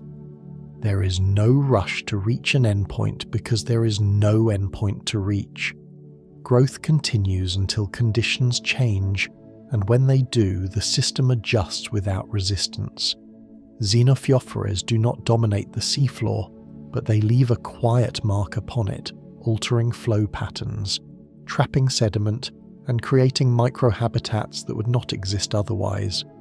Their influence is subtle, but over time it accumulates, just like the particles that form their shells. They embody a version of life that succeeds by not trying to be more than it is. One cell, extended patiently, becomes enough.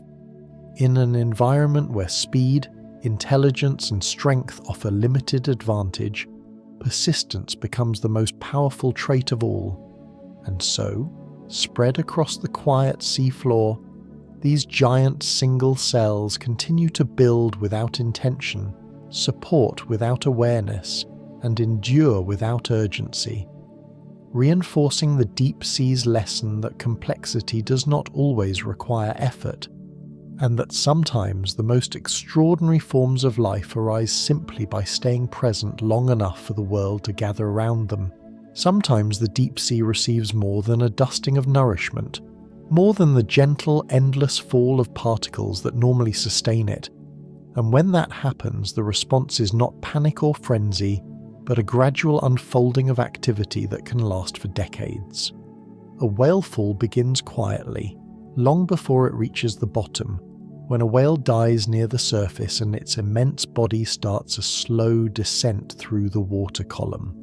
It sinks at a measured pace, drifting downward through layers of light and darkness, carrying with it an amount of organic material that dwarfs anything the deep sea usually encounters. When it finally comes to rest on the seafloor, the impact is soft rather than dramatic, the surrounding sediment puffing gently outward before settling again. What remains is an island of abundance in an otherwise sparse landscape, a single event capable of feeding countless organisms for years without ever disrupting the deep sea's essential calm. The arrival of a whale fall does not trigger a rush. There is no sudden stampede of life converging from all directions. Instead, the response unfolds in stages, each one proceeding at its own pace, shaped by the same patience that governs everyday life on the seafloor. The first visitors are scavengers, often amphipods, small crustaceans that sense the chemical signature of the carcass from surprisingly far away. They arrive gradually, gathering around the body and feeding steadily, not tearing it apart in violent bursts but consuming it piece by piece. Their movements are constant but unhurried, and over weeks they can reduce large sections of soft tissue without exhausting themselves or the resource. Snailfish and other deep-sea fish may appear as well, hovering nearby, feeding opportunistically, then drifting away again. There is no competition in the usual sense. The resource is so large that it cannot be exhausted quickly, and there is no advantage in fighting over it. Energy is conserved by sharing rather than contesting. As soft tissue disappears, the whale fall enters a new phase. The bones, still rich with fats and nutrients, become the center of attention. Specialized organisms arrive, including bone-eating worms known as osedacs, which settle directly onto the skeleton. These worms do not chew or scrape. Instead, they extend root-like structures into the bone itself, harboring symbiotic bacteria that break down lipids and proteins internally. The process is slow and efficient, allowing the bones to be consumed from the inside out over many years. Around them, other organisms take advantage of the altered chemistry. Bacteria flourish, producing compounds that support clams, mussels, and other chemosynthetic life, turning the whale fall into a temporary oasis powered not by sunlight, but by stored energy released gradually from the remains. What is striking about this process is its lack of urgency. Even with such an enormous food source available, deep sea life does not abandon its restraint. Feeding happens continuously but calmly. Growth accelerates only slightly. Lifespans stretch on as before. The whale fall does not overwhelm the system because the system is built to absorb change slowly. Decades may pass before the last nutrients are exhausted, and even then the surrounding sediment remains enriched, supporting life long after the visible remains have vanished. In this way, a single event becomes part of the deep sea's long-term rhythm rather than a disruption of it. The presence of a whale fall also reshapes local neighbourhoods without erasing them. Creatures accustomed to processing marine snow now have access to larger fragments, but they approach them with the same methods they use every day. Sea cucumbers ingest enriched sediment. Brittle stars extend arms into currents altered by the carcass. Worms burrow through nutrient-rich mud, redistributing organic material outward. The routines established long before the whale arrived continue simply, supported by a richer substrate. This continuity is essential. The deep sea does not reconfigure itself around abundance. It integrates abundance into existing patterns. Even predators that gather near whale falls behave differently from their surface counterparts. They do not patrol aggressively or defend territory. They arrive, feed, and leave, conserving energy rather than expending it in competition. The sheer scale of the resource removes the need for urgency. When food will last for years, there is no reason to hurry. This calm response to abundance reflects a fundamental truth about deep-sea ecosystems. They're not optimized for rapid exploitation. They're optimized for endurance. Traits that allow an organism to survive on very little also allow it to thrive when more becomes available, without changing behavior drastically. This flexibility comes from slow metabolism, efficient digestion, and the absence of hard deadlines. A whale fall is not an opportunity to seize before. It disappears. It is a feature to be lived alongside. Over time, whale falls have become stepping stones across the deep ocean, connecting otherwise isolated communities. Larvae released near one fall may drift to another, spreading species across vast distances. Some organisms appear to depend almost entirely on these rare events, yet even they do not rush. Their life cycles are adapted to wait, sometimes for decades, until the next fall occurs. When it does, they respond not with speed but with readiness. The energy stored in a whale's body is released gradually, aligning perfectly with the deep sea's preference for slow change. Observing a whale fall through submersible footage often reveals a scene that contradicts expectations. Instead of chaos, there is order. Instead of frenzy, there is method. The carcass becomes part of the landscape, its presence accepted rather than contested. Life gathers, feeds, grows, and disperses, all without breaking the underlying stillness of the environment.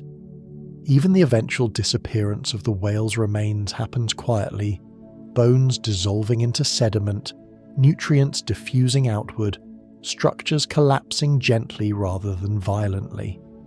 Nothing is wasted. Nothing is rushed. The deep sea treats abundance the same way it treats scarcity, as something to be absorbed gradually and used efficiently. This attitude allows rare events to have long-lasting effects without destabilizing the system. A single whale fall can support hundreds of species over decades, creating temporary complexity without permanent upheaval.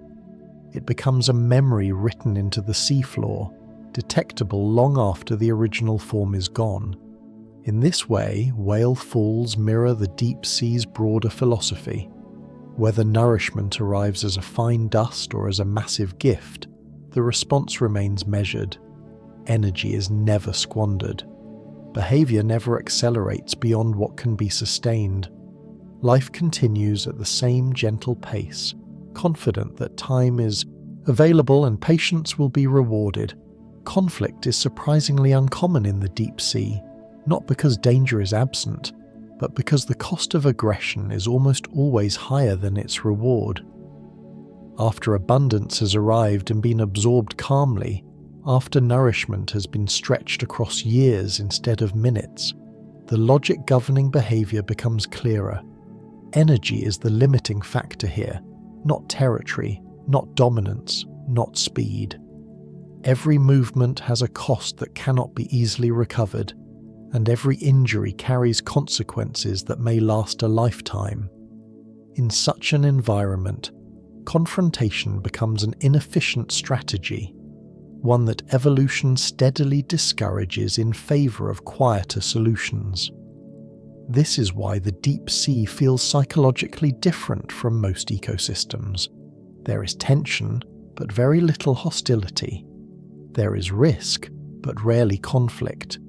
Animals do not posture or threaten because those behaviors waste resources without guaranteeing success.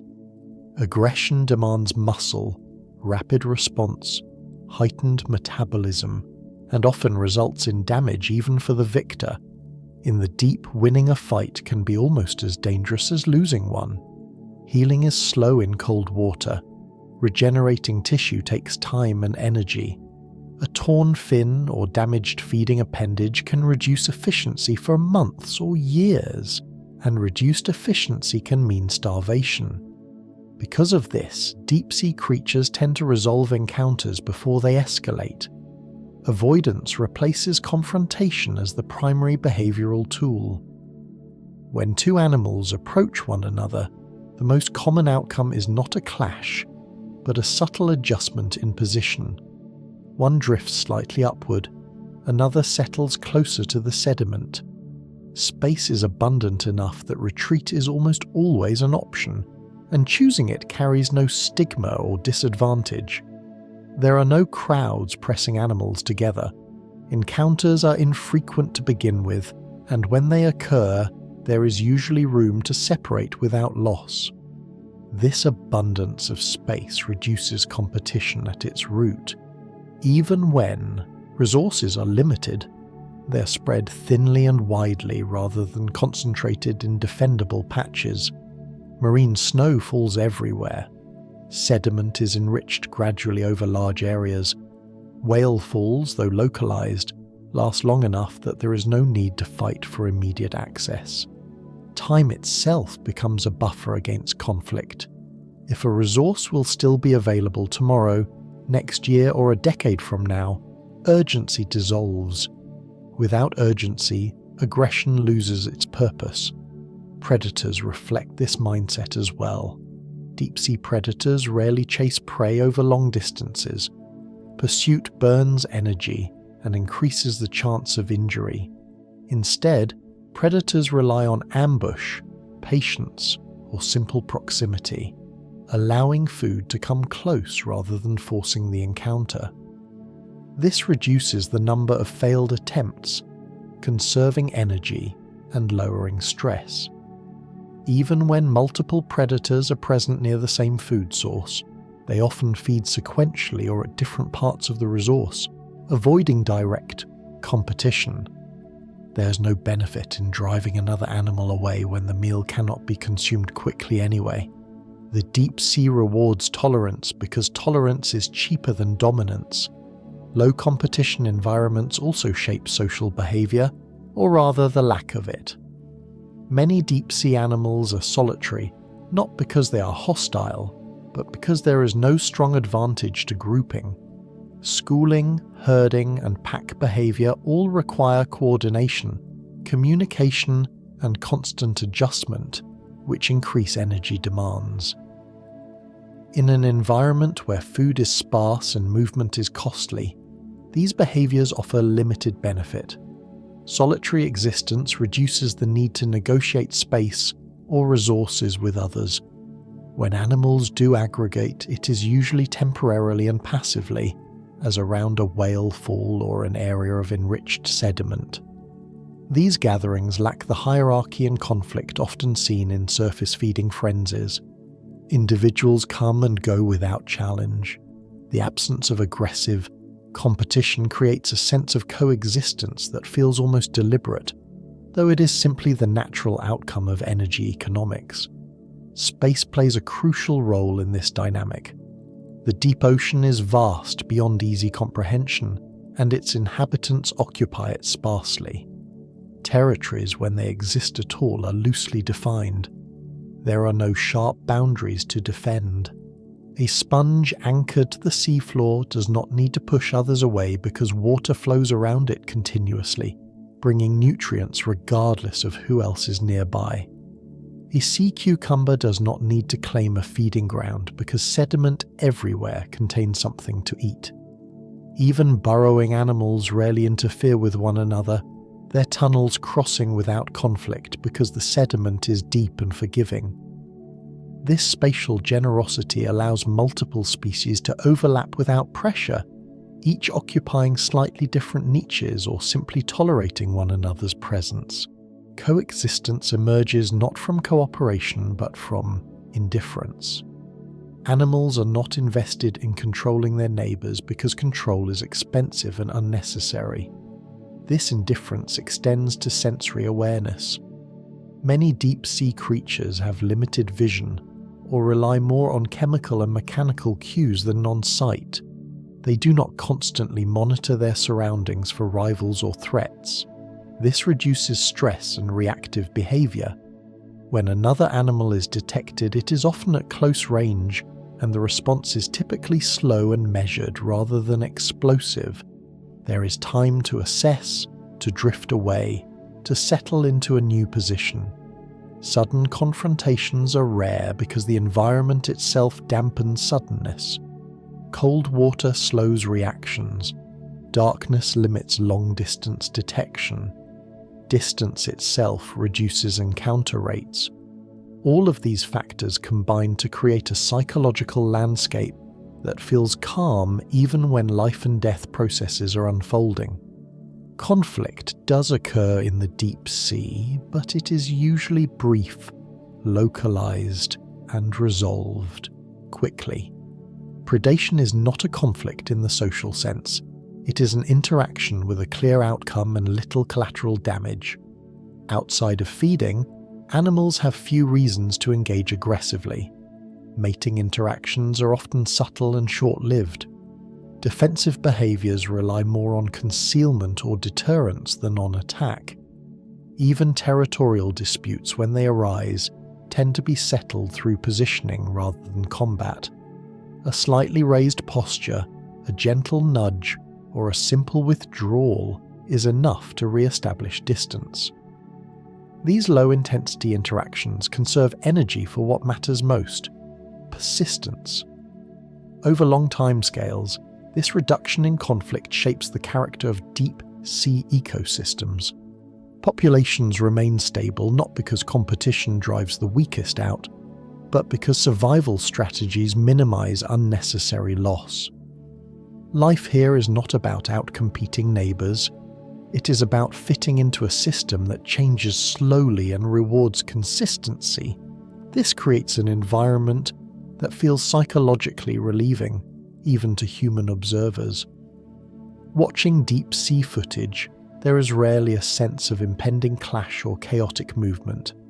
Instead, there is a steady unfolding of small actions, each one purposeful but unhurried. The absence of constant aggression allows attention to settle. Nothing demands immediate response, nothing escalates quickly. This calm is not accidental. It is the product of millions of years of selection favoring behaviors that reduce risk rather than amplify it. In a world where recovery is slow and resources are thin, peace is not a moral choice but a practical one. Coexistence through space, through patience, through avoidance becomes the most reliable way to endure. And so the deep sea continues, vast and quiet, its inhabitants moving past one another without friction, each following its own slow path through darkness, guided not by competition or conquest, but by the simple understanding that survival here depends on knowing when not to act. What becomes clear after spending time with these lives is that nothing about them is rushed, and nothing about them feels unfinished, even though there is no visible striving toward a goal. Slowness is not a compromise in the deep sea. It is the outcome of millions of years of refinement, a solution arrived at not by accident but by consistency. When movement costs energy, and energy is difficult to replace, success is measured not by how much can be done, but by how little must be done to continue. Deep-sea creatures do not equate action with progress. They equate endurance with success.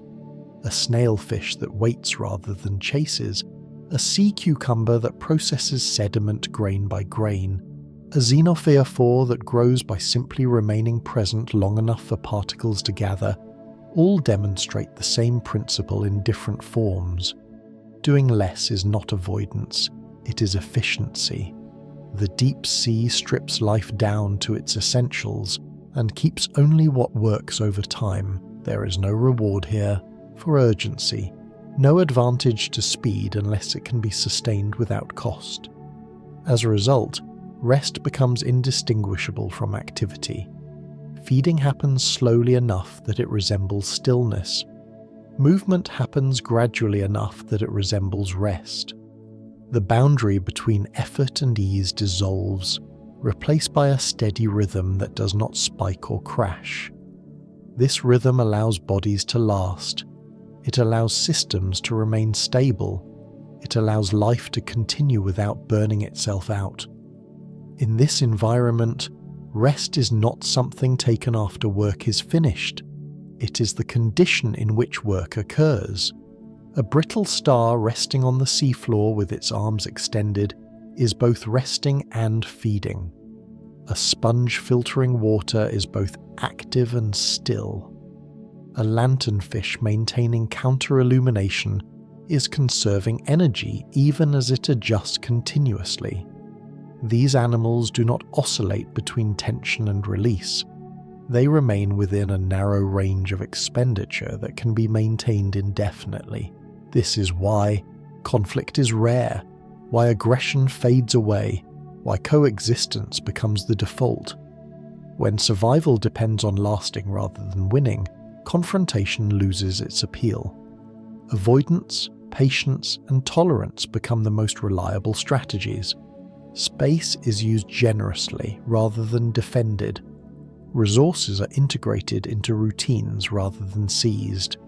Even abundance is absorbed slowly, stretched across years instead of consumed in moments. Whalefalls become neighbourhoods, not battlegrounds. Marine snow becomes background nourishment, not something to compete over. These patterns suggest a different way of understanding success altogether.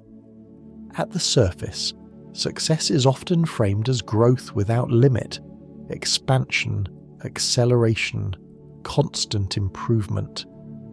In the deep sea, success is the ability to remain without collapse, to persist without escalation, to exist without exhausting what sustains you. Slowness here is not stagnation, it is calibration. It allows systems to respond to change without shock.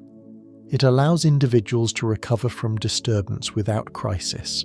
It allows life to adapt without reinventing itself. Doing less in this context is not a failure of ambition. It is an expression of alignment. Bodies align with pressure rather than resisting it.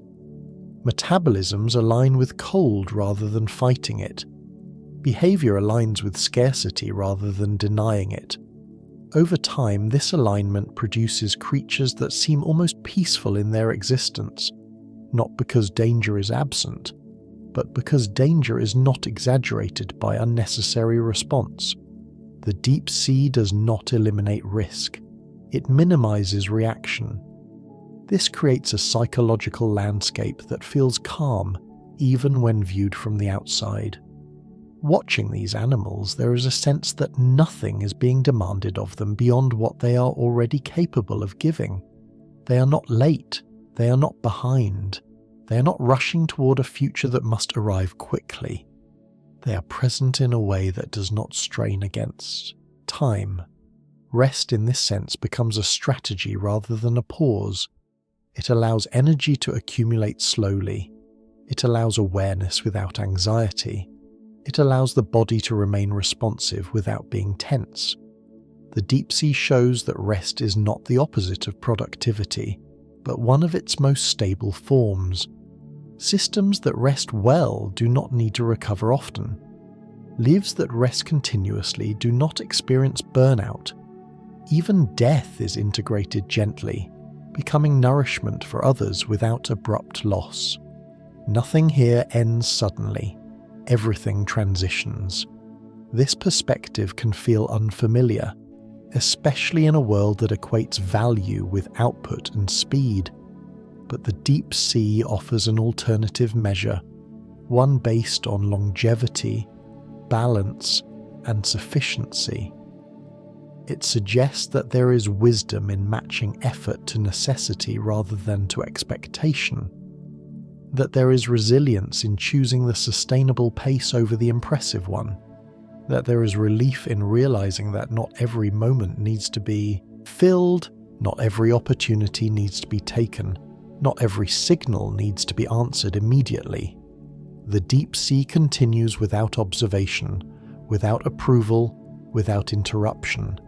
Its creatures live entire lives without ever being seen, guided by principles that do not require attention to function. Letting the deep continue without us does not diminish its importance, it highlights it. These quiet lives do not exist to teach lessons, yet lessons emerge simply by noticing them. Slowness can be strength, rest can be strategy, doing less can allow life to last longer. In the darkness, where time stretches and urgency fades, existence becomes something that does not need to be proven.